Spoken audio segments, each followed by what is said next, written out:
خدایا خود را بشناسم.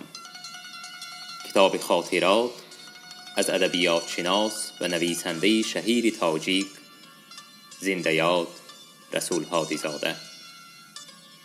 تهیه و صدا رامین هادی زاده.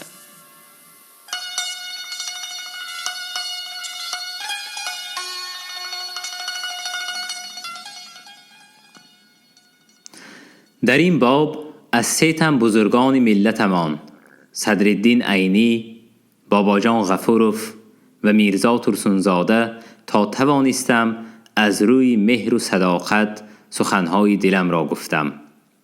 این 3 تن بزرگان پرچم ملت، افتخار تاریخ ما و چراغ راه پیشرفت مردم می باشند. باعث افتخار ماست که این 3 تن ابرمرد خلق با فرمان پرزیدنت جناب امام علی رحمانوف شایسته عنوان عالی نخست قهرمانان خلق گردیدند.